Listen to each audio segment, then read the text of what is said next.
Good afternoon. Welcome to the Healthy Indoors Show. I'm your host, Bob Krell, publisher of Healthy Indoors Magazine. And today we have an interesting show. We're going to be talking about an upcoming event that we're heavily engaged in with Healthy Indoors. We're a media partner for the IAQ and Energy 2020 conference from the Maine Indoor Air Quality Council. It's an event we've been involved with for the past, quite a few years, but the last 2 years in 2018 and 2019, we did a live stream, created a hybrid event for them from their in-person event that's been held in Portland, Maine for a while. This is a regional event that's I've always loved this event in the industry because this is a regional event that brings national caliber speakers to kind of a boutique setting. So for this year, things have changed a little bit. We'll be talking about that today. The event is totally online. It'll be held October 27 through 29, so it's coming up soon. And we're really excited. Joe and I are actually going to be moderators for the event, and we will, Healthy Indoors will be hosting and running the backbones of this thing. So with us today, joining us are two individuals from the Maine Indoor Air Quality Council and from they're on the planning committee. We all serve together on that. So without further ado, let me do an introduction here. Aaron Boutnell is the technical manager of the Indoor Air Quality Laboratory for Northeast Laboratory Services. I got it. Well done. I know that's a really long title. It is a long title. And welcome again. And she's coming from the great state of Maine, somewhere, right? Yep. Maine. Okay. And also with us is Steve Caulfield. He's the president of Building Turner Sciences and Design, LLC. That was all memory. I don't have my teleprompter. It's just one science, Bob, but we're okay. Yeah, yeah, okay. Well, anyway, this is Bob in recording or coming from you or coming to you remotely without my studio and all the trappings of teleprompters and great help. So without a safety net.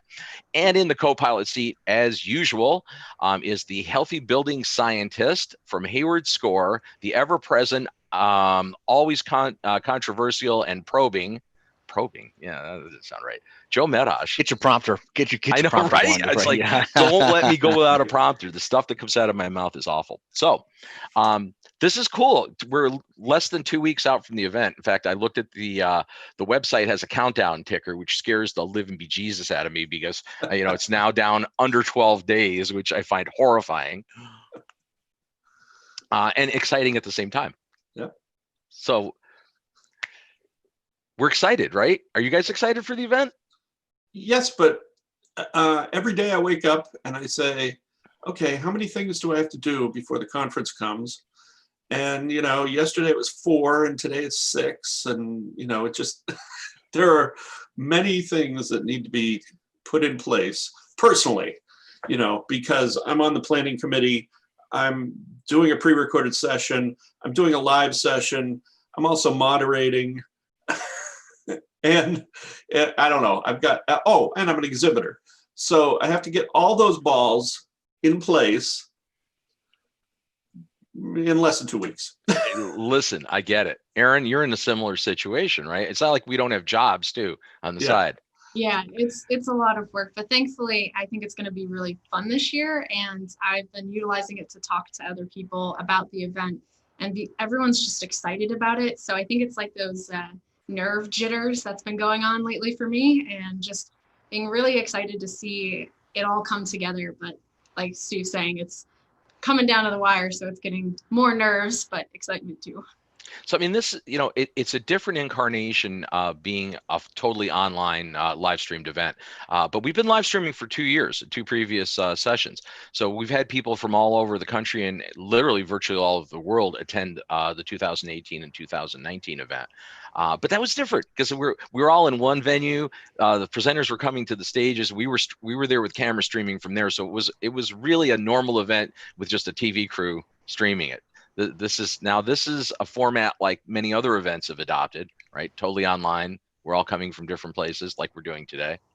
So is there, what are your feelings about that? The change of format and what prompted the Maine Indoor Air Quality Council to, pull this move? Because you guys made this decision 6 months ago. Yeah, so in April, we recognized that there was Change a is good brewing. chance, that we'd have trouble pulling this off live. But you know, the benefit was that you had been partnering with us to live stream our conference for 2 years. So that gave us the confidence to say, okay, let's just incorporate all the goodness of being in Portland with all the technical ability of being online. And it has taken probably 3 times as many meetings to get to this point as the live event, because we've been doing that for 20 years. So we know what to do, you know. There's a lot of stuff that goes into putting this together online. Well, one thing that I will comment, having been on your planning committee for the last 3 years now, right, for these events, you guys put a lot of time in, a lot of volunteer time in on the back end of this project every year, more than any other association I have ever worked with in my career. I have never, you know, there's larger organizations that have a paid professional staff doing it, and they probably put in similar hours, but that's paid staff. But you guys, as a volunteer committee, meeting almost every week for months and months and months, I've just never seen that type of commitment on an event before. I'll be honest. I would say we have really good board members and committee members for this, and all of us are so passionate about this industry as a whole. I mean, it's such a complex industry, and there's a lot of moving parts and a lot of different avenues it can be in. And I think having a group of individuals who are passionate about that industry, I think makes it not only a better event, but more willing for us to volunteer our time because of how important it is to us. I mean, that's what. Oh, sorry, Joe. Go. Yeah. So one of the things that always was appealing to me was that most conferences are energy, or most conferences are IAQ. And you guys have been the one to reach out and say, you know what, there's really not a separation here. These are always integrated. They're, you know, the house as a system is kind of like built into your conference. So I've always thought that it was a great approach, that many of the people that are in the industry are able to talk, you know, out of both sides of their mouth with what's happening and what's impacting the occupants and the energy bills and everything. So kudos to you guys for actually doing that from a long time ago. That's really great. Yeah, we really believe in our slogan of buildings are for people. You know, it's not just one thing, it's many different things, and we're building it as a healthy environment for anyone who lives in there. I mean, my first experience with your event was back in 2013 when I got invited to present. And, you know, I'd always, you know, watch the event from afar, but it was like, oh, that's a long drive to go to an event, you know, you know, and I didn't really want to fly to Portland, but you know, I got there and I was like, wow, this event has better content than the national events. And I Yes. felt that right from the first time I was there. And Joe's been a presenter there for the last couple of years as well. Do not for 1 minute, you know, those of you who are watching the show right now, think that this is, you know, this is some small regional event. It has a regional flavor, but it is absolutely national/global content. It always has been. There's very few sessions that focus on regional or local stuff. It's all national content. So, yeah. Yeah, and one of the things that's different about our organization than a lot of others is, you know, I go to conferences where it's heavily into research into indoor air quality, or it's about assessment and remediation exclusively. And we bring in people who are facility managers, people who are architects, people who are engineers, in addition to remediators and assessors and researchers. It's just a wide assortment of people that come to the conferences and present at our conference. So it's really a broad scope that, you know, we tried to maintain over the years. Well, you touched on something there too. Where some conferences are very academia heavy and talk in theory and not practical use. One thing I have noticed is most of your sessions, I wouldn't say all, but most of the sessions are very practically oriented. You know, you know, an attendee or, you know, a participant comes away with actionable information, you know, from most of the presentations, which many conferences aren't that way. So that's big. Yeah, and that, you know, that starts with the people we try to get to present. There are a lot of them are practicing in their field. You know, we get the theoretical every once in a while, and certainly we'll have some, you know, some keynotes at this event that are more high level looking at, but there are an awful lot of sessions that you're right, they're good practical information. One of the things I wanted to head down a path early on this call was, let's talk about the council and what you guys are doing. Why don't you just, I'll leave it at that. Why don't you describe what is the Maine Indoor Air Quality Council in general? Like how many people, what's the organization, and what are you doing as your outreach? Erin, you want to take a stab? I'm talking too much. No, it's fine. So the council, it originally started with the state of Maine. Our executive director, she was the Maine Indoor Air Quality Council for the state of Maine. And eventually, as time went on, the state didn't want to fund it anymore. But we became a nonprofit because Christy knew that this was really valuable for not only just the state of Maine, but for any state. You know, the same good best practices, principles can be applied to any state. And she noticed that there was a lacking of that education and resources and guidelines for any person in this profession to follow. And so we have all these great, like Bob said, we're all volunteers to this nonprofit on the board. And what we do is we believe in best practice principles. And so we set guidelines that people can follow. Like we just worked on a project for mold and rental properties, mold and moisture, and we used an EPA grant to fund that project. And we went through and we trained what different either investigators to go in, like public health officials, or as an actual tenant, what you can do, or as a property manager, what can you do to reduce mold and moisture in rental properties to make it a safe and healthy building environment for people. And we take kind of that values of buildings are for people and apply that in through education and outreach. And we do different fundraising events for that. Like we have the radon mitigation fund. We find a low-income home that has a radon problem, and we'll actually just have this fundraiser event called the 5K, an Indoor Insanity 5K, that just raises funds so that we can put in a radon mitigation system into someone's home who's dealing with radon. So not only is it education, but it's actually taking those practices and applying them to people's homes and making sure people are living in a healthy environment.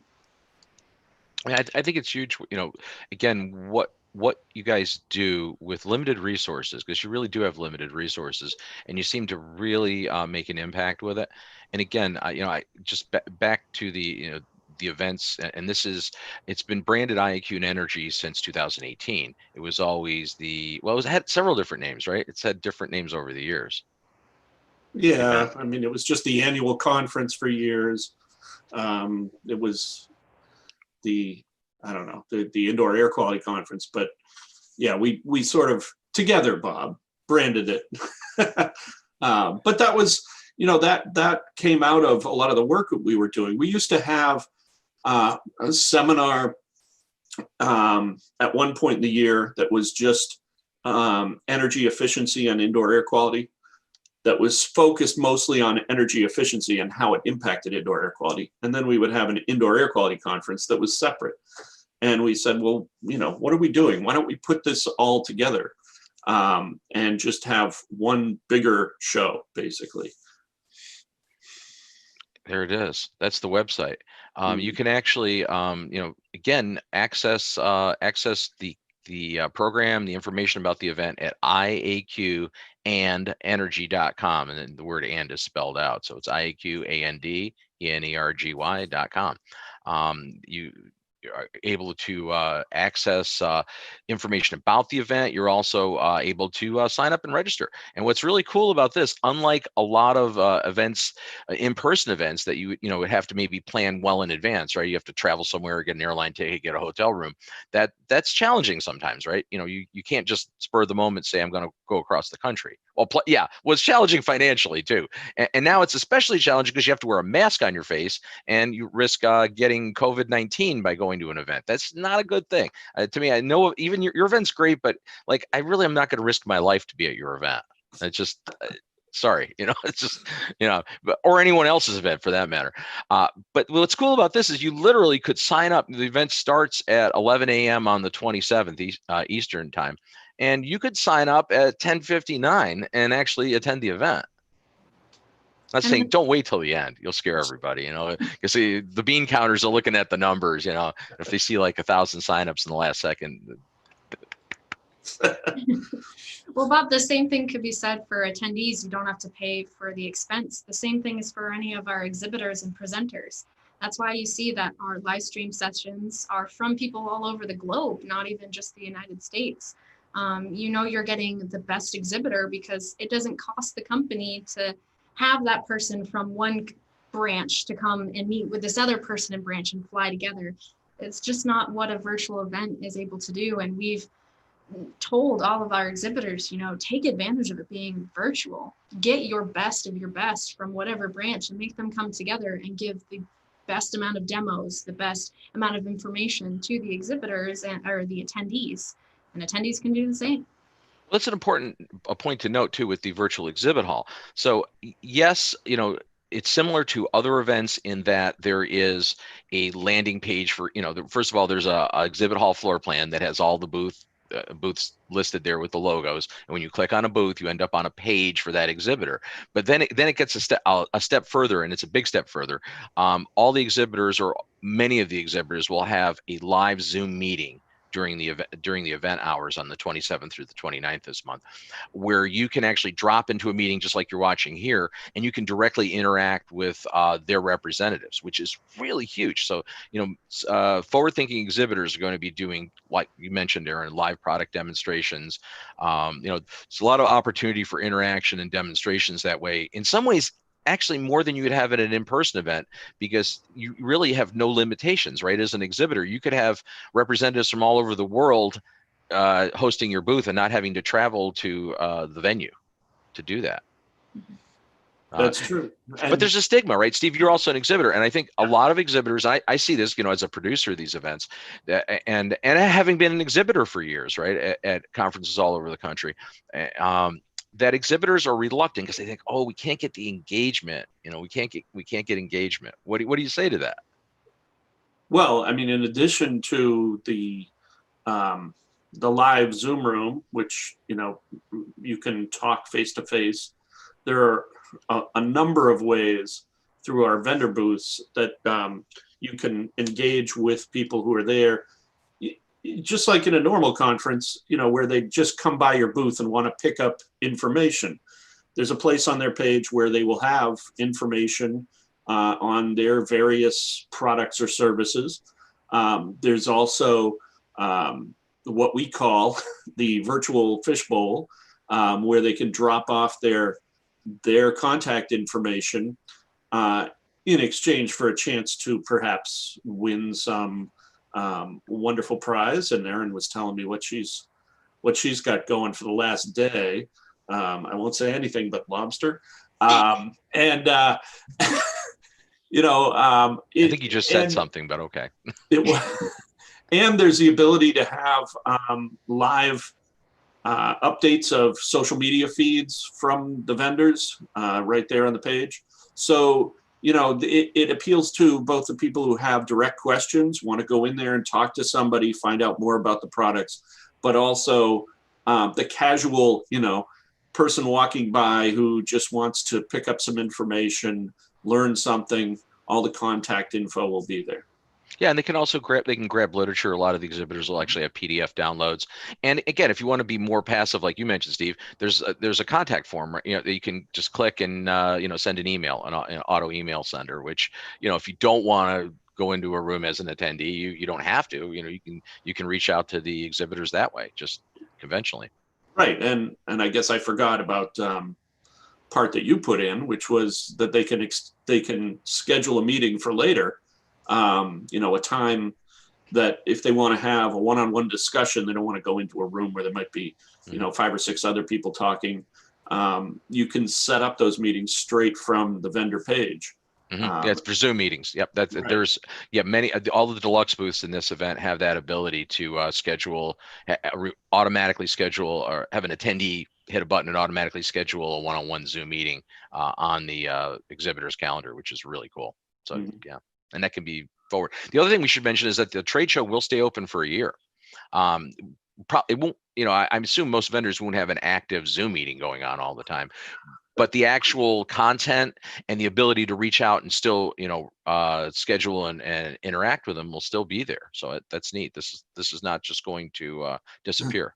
Yeah, go ahead, Erin. I mean, I was just thinking, as an exhibitor, I don't need to have people pay to see my booth. The council did a really great thing, and they segregated the educational piece from the vendor space. And so that I can have any person I want, maybe they don't want to attend the event and they just want to meet me as a representative of my company. They can visit my page, get whatever they want, and schedule that meeting.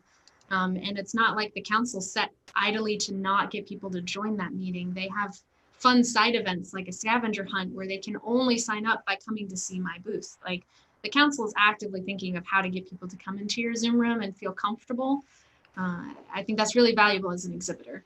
And that's two really good points. The fact that it is open to everyone, and that's unique to most events. I've seen a lot of online events, have been involved with a lot of them in the past couple of years, and this is the first one I can think of that the exhibit hall is wide open to everybody. That is unusual, and I think it's smart because, again, you're trying to give these exhibitors ROI. The other thing that's really neat is that the council, I believe, is very seriously intent on driving people to click that button and engage with the exhibitors. And that's the hard part. I have to be honest, as a producer, I acknowledge the fact that I think the one impediment to be an exhibitor in the online world, right, a virtual event, is getting the attendee to land in your booth and click the button to engage. Mm-hmm. So you have to have clickbait. There's no question about it, right? Because at an in-person event, you walk down the aisles, and if somebody's, waving their arms and doing something exciting, they'll get your attention. But in this case, you have to actually get them to do that first. So I think we're in good shape. Yeah, but it's just a new thing for everybody. So not just the vendors, it's for attendees, whatever. But this will be around for a while because you could see the benefits of having that kind of concept. So a lot of times there's sessions are going on when we had, real live events. People roam over to the booth, and if there was a way for them to, interact with another method, they didn't have to go over to the booth. They could have actually interacted with somebody on their tablet, their phone, something to find out. So sometimes vendors have to leave early. They're in a session. So I think we're going to end up with this merging overlap that's going to happen once we actually physically come back, that there will be somebody that you can contact back at the home office at any time. So I think it's not just going to be like, well, we do this temporarily.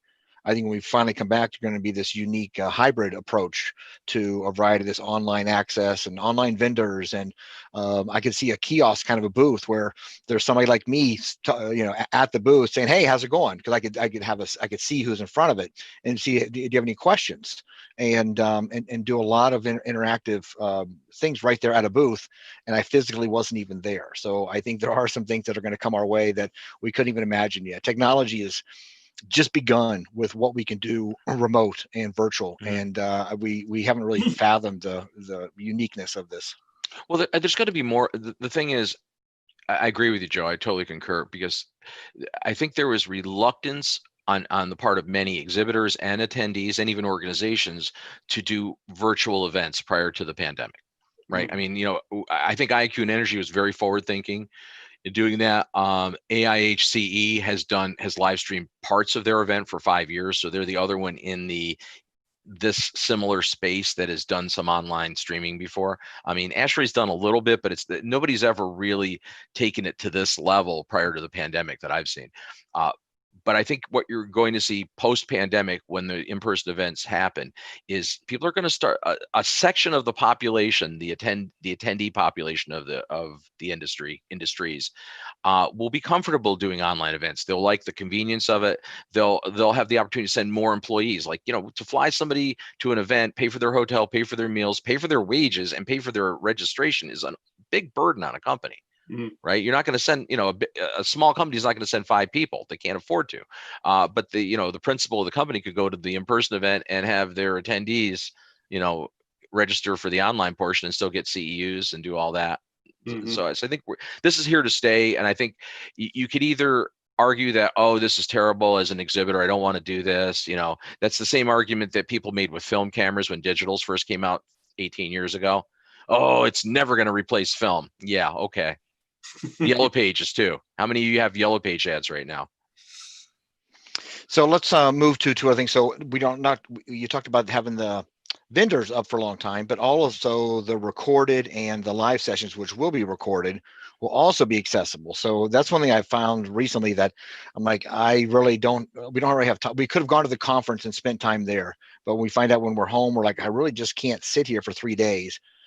So I can make a list of what I wanted to see, and I'll come back to it next week or 2 weeks from now, because these are recorded and I have a list on my desk. So it's like, okay, these are the ones I missed. I got to go back and find them because I paid for access. And how long will the recorded sessions be up for people who have registered?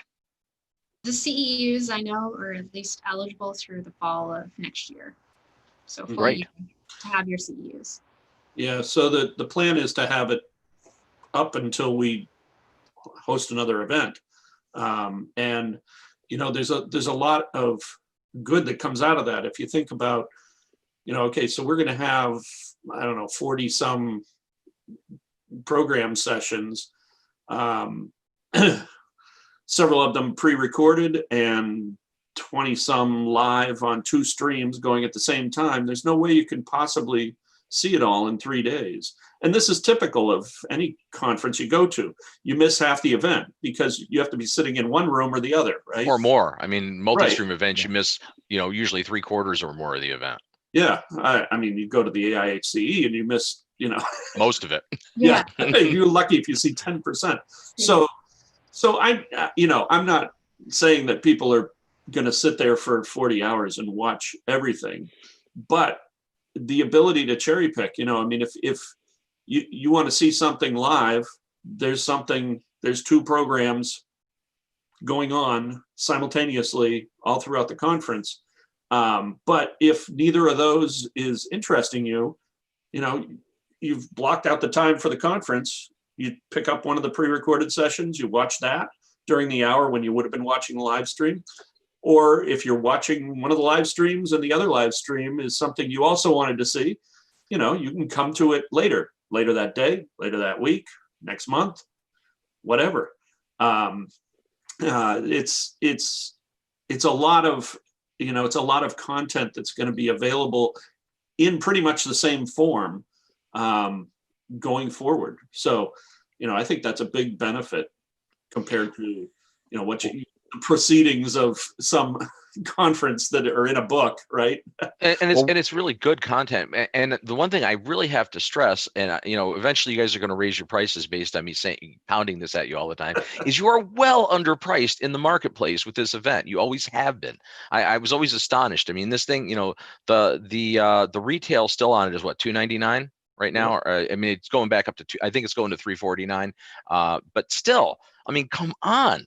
Under $400 for like 43 sessions, CEUs, online event. I mean, that's crazy. And networking where people, that's the other thing. Let's talk about the content. We talked about the sessions, but there's also going to be a great opportunity for people to engage. So Steve, Joe's just put up the slide. We're using Slack, the Slack app, as our engagement tool for the entire event. So tell us a little bit about how Slack will be used for this event. This is unique. Before you chime in, so I want to show what's on the screen because I don't want to leave it up very long. So these are all the sessions on the left-hand side, right? And so I just clicked on one and you can see that they've already uploaded some of their PDFs and guidance and information before the sessions even started. There's already a dialogue happening right now around some of these sessions. I can download their information. So this is way ahead of what anybody has actually attempted to do. So why don't you go ahead? And for those of you who are not familiar with Slack, many of you probably haven't used Slack. Slack is a really cool app. And what we've done for this event is actually created separate threads. They call it channels in Slack, but it's separate threads for each event. So, well, Steve, go with it. This is just really cool. I'm so excited. I love it. Right. So there are many facets to this. As Bob was saying, each of the programs will have a Slack channel, a thread of dialogue, if you will, that is going to be used for as you saw, additional information from the presenter. So backup stuff, the whole presentation, whatever they want to put there. But during the event, and before and after, I mean, if you sign up now, you can start conversing as soon as you get in. But it's a space to hold all the questions, get answers from the presenter or from others in the audience, as well as well, it's if you're watching the program after the event, you can follow along with any questions that came up during the program. You can see what supplemental information was added. You have the ability to put in pictures, video, whatever, that maybe didn't make it to the cutting room floor for the program. So there's a lot there for the presenters, for the attendees.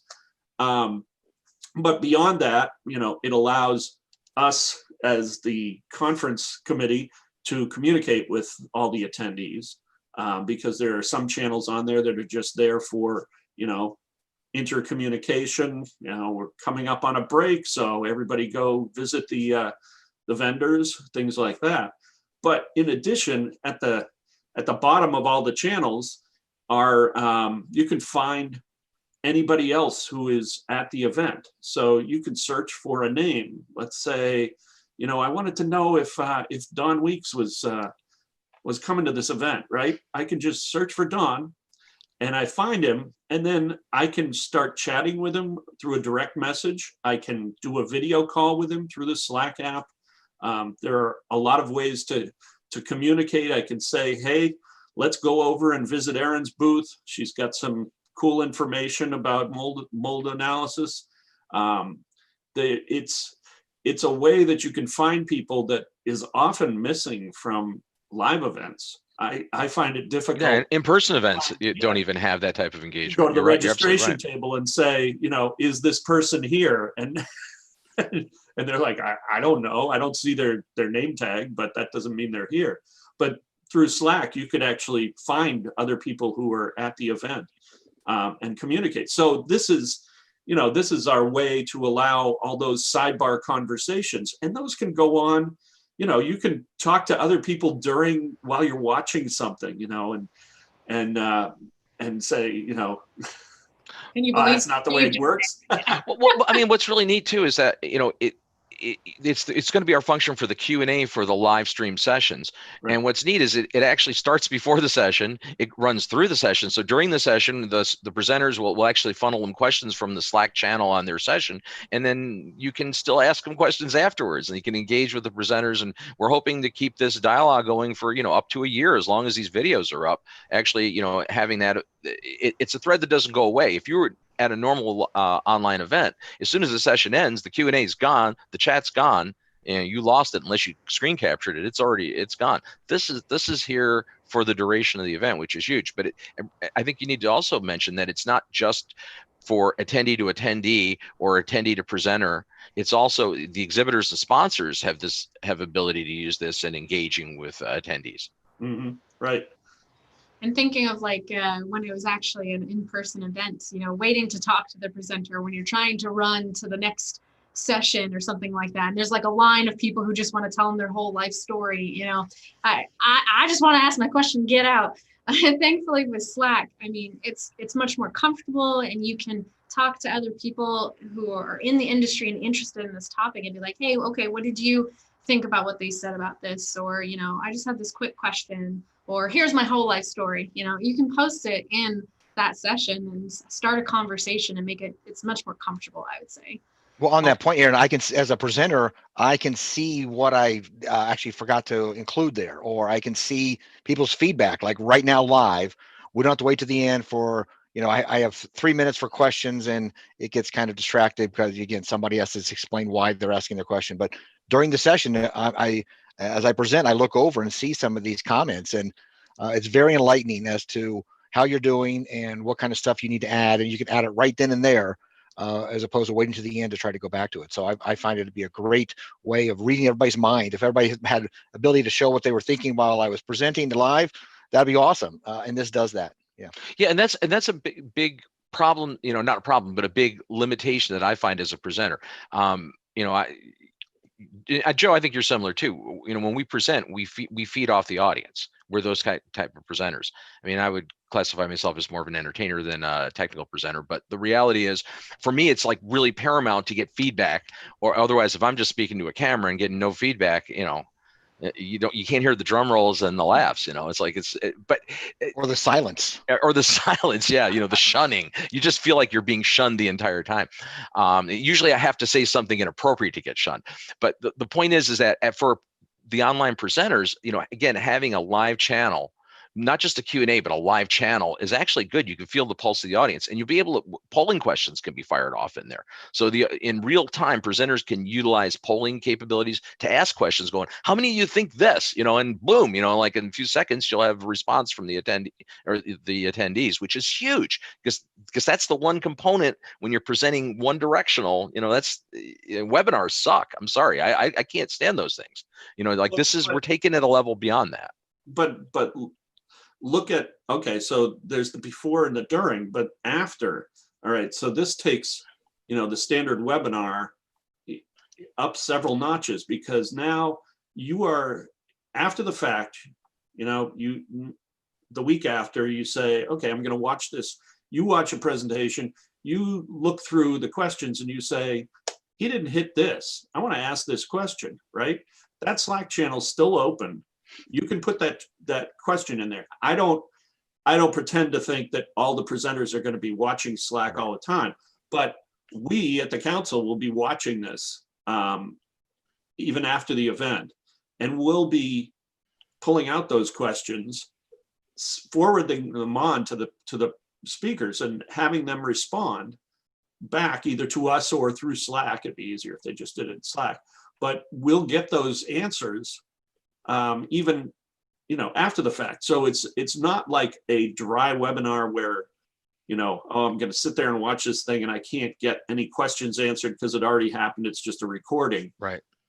Now it's a living thing going on, and that's true for the pre-recorded sessions too, which is unique, right? Because there's going to be, I think, approximately 20 pre-recorded sessions. It might even be more, depending. There's still some coming in, right? I think we have at least 20. So again, there's that ability to engage on pre-recorded, or like, as you mentioned, after the fact, which is very unique to this event. I mean, I've never seen this done before, at least in this industry. I'm sure somebody's done it somewhere, but in the IAQ, energy space, this has never been done. Well, we're in a new world, Bob. We're trying to take advantage of it. I mean, that was one of the things, we realized pretty early on. We started having these meetings and we said, okay, well, this is going to be different. And immediately people started saying, well, wait a minute, this can be better. We don't have to think about, somebody like Richard Corsi, who kept telling us that he didn't want to come to Maine because it was too cold, right? He didn't want to travel in the fall. Texas, yeah, I mean, it's not the warmest place. I gotta admit. Now we say, hey, Rich, we're doing this conference, but all you got to do is, turn on your computer. You don't have to come to Maine. Well, we have an international keynote right from Jasper. I mean, he's coming in from he's in Denmark, right? Netherlands, sorry. Yeah. So that's a live presentation. Rick Fedrizzi, the CEO of International Well Building Institute, keynoting. A small event wouldn't have Rick Fedrizzi normally. Yeah. So we expanded our reach to, really looking at who are the global people we want to get. We're getting, Delphine Farmer from out west talking about, University of Colorado. We're getting Don Weeks from Ottawa. He's been to our conference before in person, because Ottawa isn't that far from Maine, but this time he doesn't have to travel. Even Joe, you don't. He's in Colorado. Yeah. Well, and you get some characters like Mike McGinnis. There are some people that they're entertaining, whether they're live or on the Zoom call. It's there's some fun personalities that'll be there. Yeah. Now, you mentioned the Zoom call, Joe, which I think is a big point too. And Aaron, I'll let you speak to this. We're going to be doing over those 3 days breakout sessions, right? Technical table talks midday, which is cool. And those will be Zoom meetings. So that's an opportunity for attendees to literally come into a Zoom meeting with technical people and actually have conversations. It'll be moderated discussion, but there will be 3 sessions per day, right? 3 breakout sessions on a variety of technical topics. So that's an opportunity, again, for real-time engagement. People will see each other, people can speak to each other. Kind of a free-for-all, but I believe it'll be very successful. So Erin, some of that was your idea, if I remember correctly, right? I was at least thinking of from another conference I went to. They had some table talks, but I think it was more important of this debate that they were having that ended up turning into a table talk without them even realizing it, where everyone had a different opinion on, it was specifically fungicides. You know, how could we make this? Should we even use this? And what is better? And, you know, in this situation, how would you do this? And we really wanted to apply that type of conversation back and forth in a comfortable setting throughout the conference, because, you know, we have the typing in Slack and video calls in Slack, and you can see your virtual vendor and decide if you want to click into their Zoom room and to their booth space. But I really think these table talks will be another comfortable setting where you can just virtually sit in a room like this and listen or speak up and say, no, I don't agree. And it's more fun that way. And we will be recording those too. So again, you know, there's 3 concurrent ones. You can, you know, I guess you could bounce in and out and, you know, make your presence known in all 3 each day.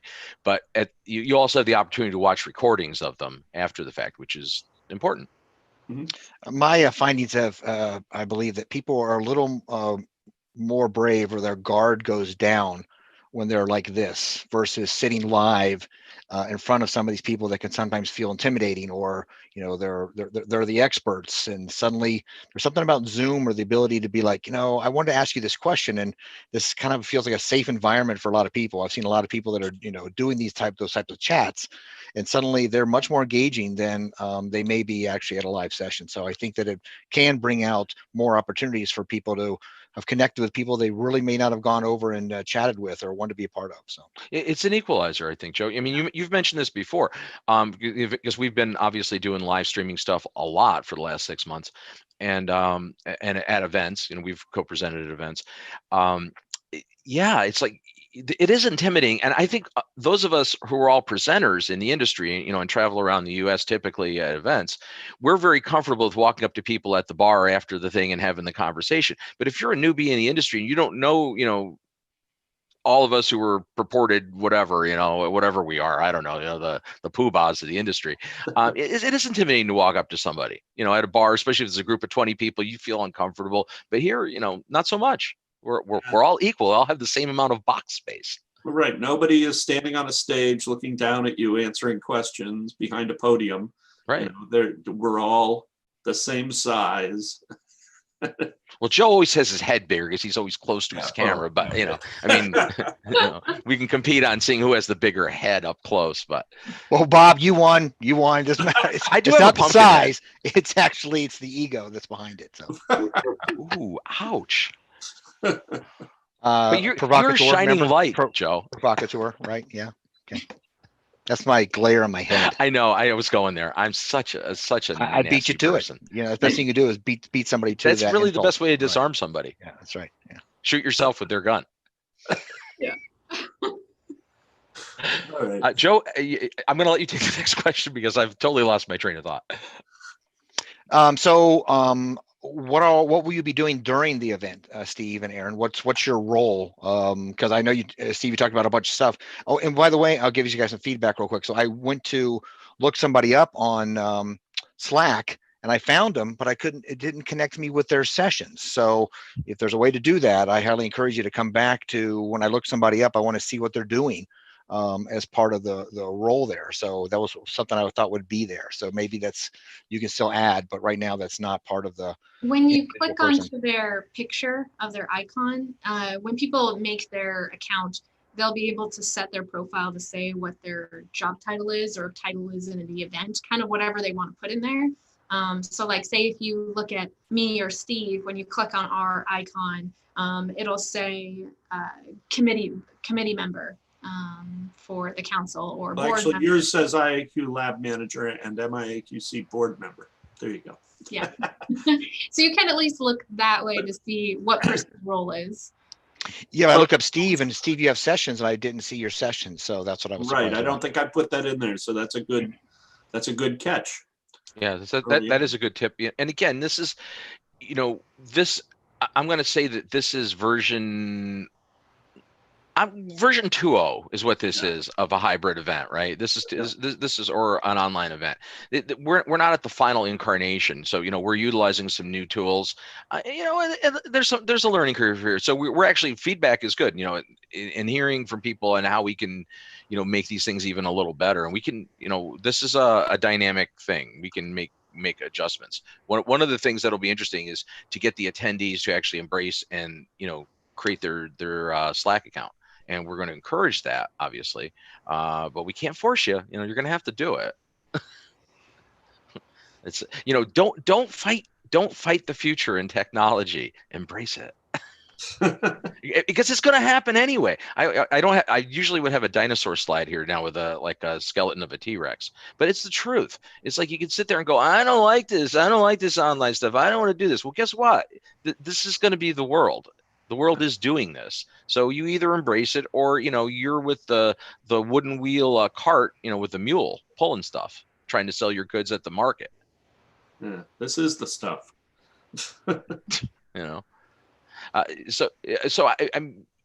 It is exciting though, and again, and simultaneously scary because we're all involved in this event coming up, and knowing that, boy, that time went fast.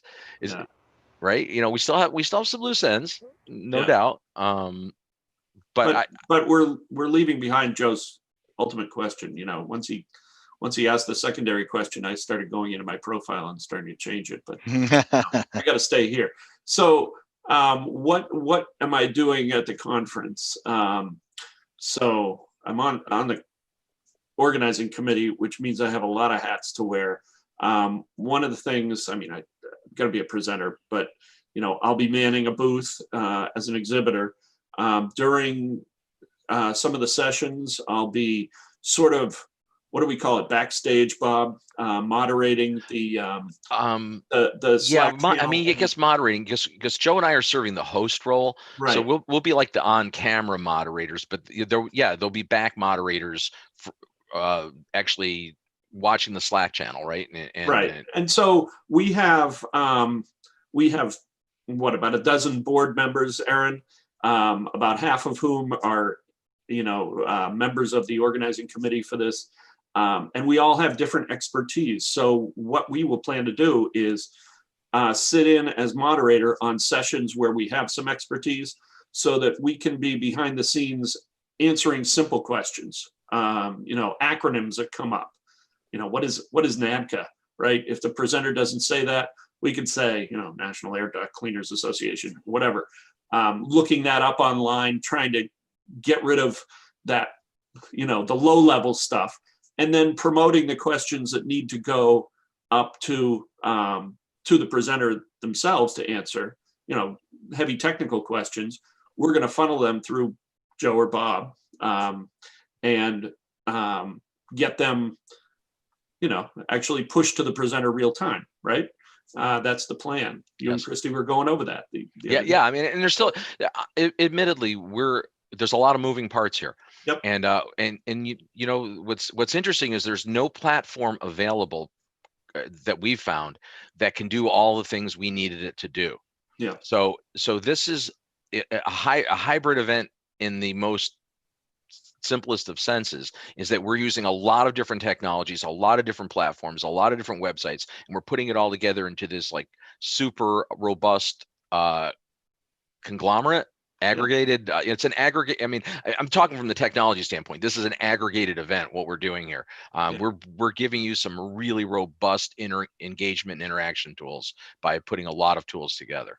Yeah, but on our end, what we found, we did a whole series of online webinars early on, the April, May, June timeframe. And one of the things that was really beneficial was to have somebody or multiple people behind the scenes watching the chat and basically, taking care of simple questions. I did this for when Bill Turner was doing a presentation. I worked with Bill for 20 years. So when he does a presentation, I know what he's talking about most of the time. So questions would come in and I'd just answer them behind the scenes. He never knew, right? He can look at the chat afterwards. But, there's somebody looking at all that stuff real time, making sure that it gets an answer, whether it's now or whether we, put it up on the screen and have the presenter deal with it, or Bob cuts in and says, hey, a question came in that is really interesting. And we're giving the presenters the latitude of doing it that way. We're not doing this cookie cutter where everybody has to do it the same way. You have 7 minutes for questions. It's like, really, the presenters can do the flow in their presentation the way they prefer, which I think is more like real conferences. Mm-hmm. So we'll let them decide whether they take all their questions at the end or take them in real time. But we found that with this online format, it really helps to personalize it if you can have some real-time interaction. Just if it's somebody asks a question, typing it in, and you just respond, that's a really good question. We'll see if we can get that answered. It's somebody is paying attention to you. It's really active moderation. It's not just sitting there saying 5 minutes left. Yeah, and that usually doesn't have, you're right. That even our show, we have a Q&A on the side, but honestly, we get, if the questions are there, we get to them, but nobody's getting feedback in real time while we're doing the live broadcast going, hey. Yeah, we're on like 20 different places, so it's kind of difficult. Yeah, we're all over Facebook. And wait, so I just want to clarify, will all the sessions have a moderator trying to assist with that, Steve? Yes, because Great. We're only going to have 2 sessions live going on at once. So all those live sessions, we will have somebody who has at least some knowledge of the topic, and hopefully interest, because they're going to be sitting there watching it with you. But somebody who has a reasonable amount of knowledge in the background, taking care of, kind of hand-holding through questions and things. Yeah, Bob knows we've talked about virtual stuff, and that's one of the first things I promote every time is to have somebody there moderating that, and also to not let people like go off on weird tangents that kind of dominate the chat. Like, Chris, how you been? How your kids doing? I'm like, right. Other people chimed in and be like, that's not the place for this, people. This is about the session. Pay attention. But there is a channel for that. That's the point, right? There is a general channel on the Slack thing where people can just kind of BS and just talk to each other. Or talk to them directly. Like, Steve, haven't been talking to you a while. You go direct to that and not, bombard the whole group with that. So exactly. On some of these webinars that we've been doing recently, we would actually have 3 people in the background. One of them was handling technical issues. One was watching, one set of chat, and one was watching another set of chat that was going on. And it can be a responsibility to, we had some of these webinars, we had a couple of hundred people on there, and we were just fielding questions all over the place. But having somebody other than the speaker sit back and organize all that, and then go through them, even if you're taking questions at the end, just go through them one after another and get them all answered. And in this case, if they don't get answered, we have them down, we will forward them to the speakers and we'll get an answer. Right. Yeah, as well as links and other stuff that come up. So yep. Okay, so Aaron, you're up. So we are at our stage at the end where I ask a few people their final questions. So is there a session that you're really excited about, or a group or something that you're going to be like, wow, this year I'm really excited about?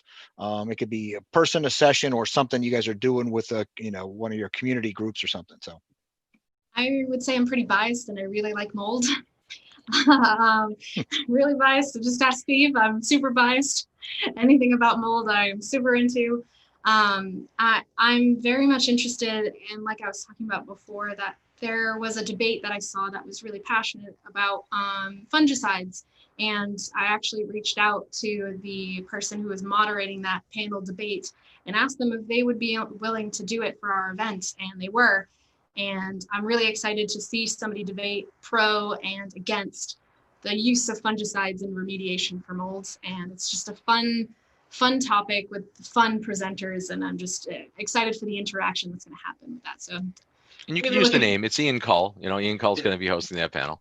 it's going to be great. Yeah, I think they had something like that at IAQ last year, something similar. Yeah, that's yeah. yeah, Yeah. similar. Yeah. Right. And that was a good debate. Yeah, I have an opinion, but I'll reserve it. So, Steve, Yeah. what are you excited for? Well, I mentioned his name before. I saw Richard Corsi in 2011, I think, at the ASHRAE IAQ seminar in Vancouver. And I thought he was doing wonderful stuff at University of Texas. Now he's at Oregon State. But I've been trying to get him to come to our conference literally for 9 years. And now, we asked him to talk about a topic that, now I see what he's doing related to ventilation and COVID. And I'm just, excited for him to be there as one of our presenters. But there's a whole host of other people that I'm really looking forward to. That's probably the big one, though. How about you, Bob? I'm excited for the whole thing. I mean, again, Lame. Come on, no. no, pick no. somebody. Okay, no. Honestly, I mean, I'm excited to do the COVID panel. We're doing that similar to the Healthy Indoors show. It'll be handled that way. I enjoy the opportunity to be in there as one of the hosts and actually being able to engage and ask questions and kind of, be part of the overall event. So it's not really one particular presentation. I'll be honest with you, Joe. There's at least a dozen topics that I'm super interested in this conference. But I like mold too, Aaron. I'm not gonna lie. Can't help it. It's too good. It's and I like being sarcastic about mold. You like to be more technical about it. I like to make fun of all the stupid things that stupid people do with it. I do in my head. I just don't say it out loud. Or the stupid claims that some manufacturers make Hey. and some practitioners make. My trigger was when somebody says the black mold. You know.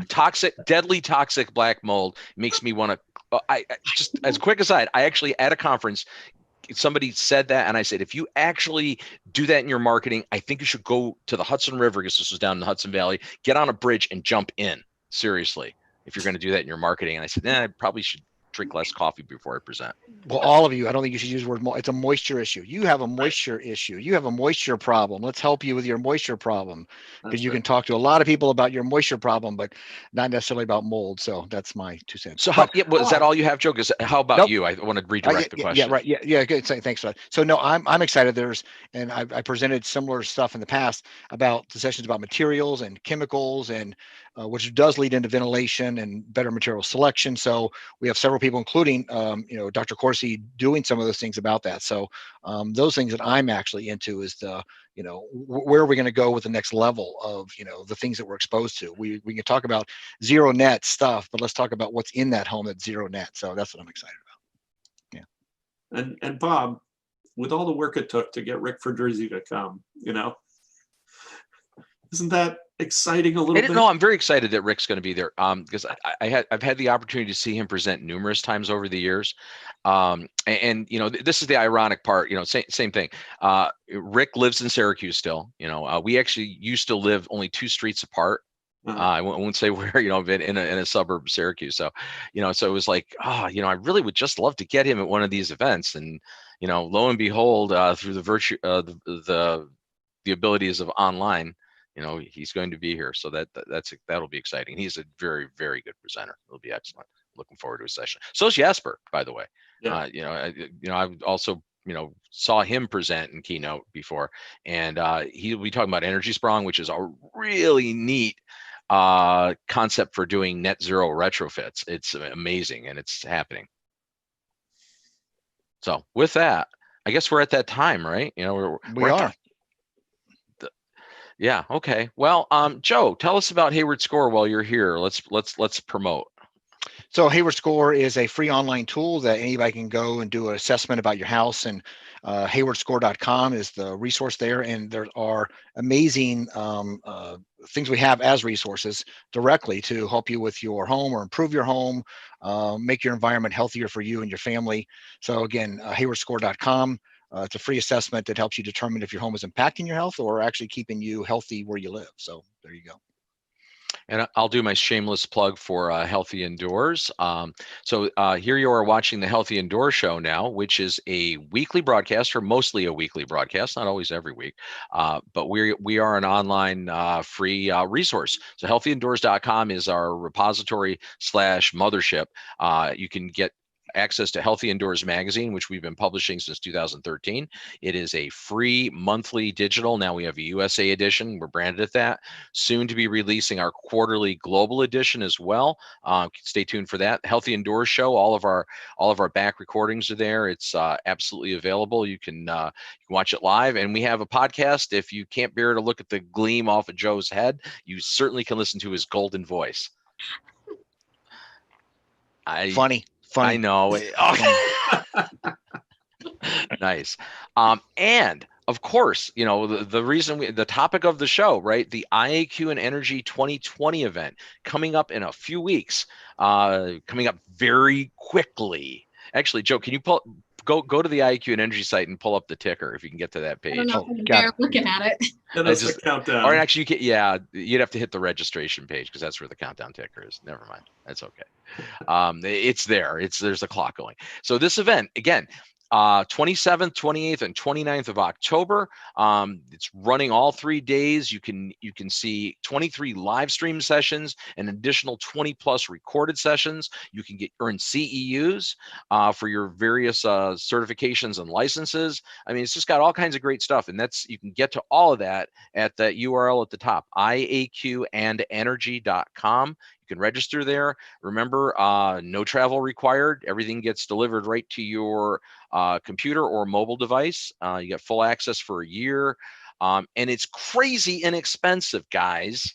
Stop Crazy telling us that. inexpensive.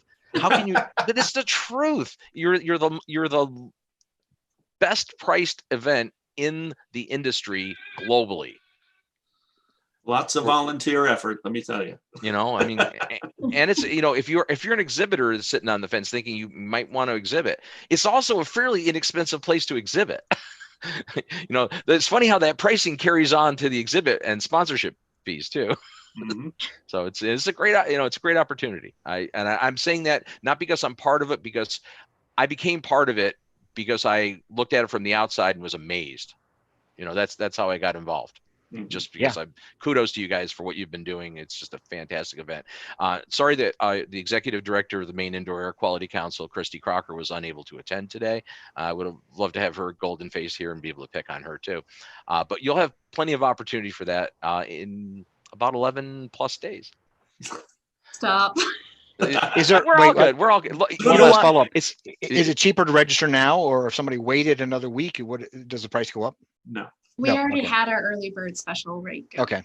the price? There's two different tiers still. If you're a member of the Maine Indoor Air Quality Council, you do get a discount still. And there's some organizations still have coupons for discounts, depending on if you're a member of X, Y, or Z. But yeah, the pricing, even the full retail price, is still crazy cheap. Yeah, Mhm. usually people will use the time of the council for when they sign up for their membership for the council. It's usually, they get their discount on the conference, but then they get all of these webinars free or for a discounted price going on throughout the rest of the year. Usually now's the time to sign up because you get the conference plus everything that we're going to continue to do for the rest of the year. Yeah, so it's you should, if you haven't done it, you should do it. Don't miss out on this event because it really is it's quite something. It's worth your time. Again, IAQ and Energy 2020 coming up October 27th through 29th. IAQenergy.com will get you there. We won't be on next week, by the way. So the next 2 weeks, the Healthy Indoor Show is off as well. We're going to be totally immersed in the production of the IAQ and Energy event. So if you want to see Joe and I, you're going to have to come to IAQ and Energy for the next 2 weeks. That's the only place you're going to see us. So with that, You will be entertained. at least we think you will. If you come to my sessions. Come to my There you go. sessions. You don't want Now to hear we're me talk about mold? I'm moderating. No, the ones I'm I'm the host of moderating, your yeah. session. I'm the host of your session. If I'm moderating, you will be entertained. How about that? I think I'm Okay. doing errands. I don't even know. Anyway, so listen, Aaron, Steve, thank you so very much for joining us today. Looking forward. Well, we'll be seeing a lot more of each other over the next 2 weeks leading up to this. So for the Healthy Indoors show and Healthy Indoors magazine, I'm Bob Krell. We'll see you in a couple of weeks. But a quick wrap up. Just want to mention this. We do have coming up on the, and I don't have the date in front of me. It's so embarrassing. The week of November, after November 3rd, we've got a 2-week series coming in talking about the prospects and looking forward on the IAQ industry after the upcoming elections and what's going to be happening. And no matter, will it be political? It's going to be inevitably somewhat political, but we really want to talk about what the future holds for us after that in light of what's going on. And there's going to be some changes. So that will be exciting. So let's see, November 5th and 12th. Yeah. 5th and 12th. Thanks. Yes. Yes. Next November. Thank you, Joe. November 5th and 12th. Really kind of special editions of the Healthy Indoor Show. So definitely come back for that too after you attend the IAQ and Energy event. So with that, thank you so very much. And we'll see you